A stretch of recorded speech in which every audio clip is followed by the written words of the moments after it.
Kiritbhai Shah, Rajkot edible oil merchant association president. સિંગતેલમાં ભાવ વધારો જોવા જઈએ તો છેલ્લા એક મહિનામાં 250 રૂપિયાનો ભાવ વધારો આવેલો છે. તો દિવાળીથી અત્યાર સુધી જોઈએ તો લગભગ 550 થી 600 રૂપિયાનો ભાવ વધારો આવેલો છે. જો ભાવ વધારામાં જોવા જઈએ તો મગફળીનું ઉત્પાદન ચોક્કસપણે સારું હતું, પણ દિવાળી પર જે થયેલું માવઠું, તો એના હિસાબે જે પાકપાણી હતા એમાં ખાસો એવો ઘટાડો આવેલો. અને જે ખરીદી છે માંથી લગભગ ઉત્પાદનના 33% જેટલું, લગભગ 18 લાખ ટન આસપાસની મગફળી નાફેડ દ્વારા યાર્ડોમાંથી ખેડૂતની થઈ ગયેલી છે. તો અત્યારે જોવા જઈએ તો મેક્સિમમ મગફળી છે તો એ બજારમાં અવેલેબલ નથી અને મોટા પ્રમાણમાં માલ નાફેડ પાસે જ છે.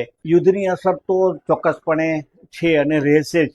આવતા દિવસોમાં યુદ્ધ જેટલું વહેલું તકે થમશે એટલી બજારમાં રૂકાવટ ત્યાર પછી જ આવી શકે. સિંગતેલમાં જોવા જાય તો નાફેડ છે તો એ મગફળી વેચશે તો જ સિંગતેલમાં ભાવ ઘટાડો આવી શકે. એ વગર આ ભાવ ઘટાડો આવવો શક્ય નથી. અને આયાતી તેલો છે તો હવે બહુ અહીંથી જાજુ વધી શકે એવું નથી લાગી રહ્યું. અન્ય ભાવમાં જોવા જઈએ તો લાસ્ટ એક મહિનામાં સિંગતેલનો 200 રૂપિયા આસપાસનો ભાવ વધારો થયેલો છે. તો કપાસિયા પણ બી 250 રૂપિયાનો ભાવ વધારો થયેલો છે.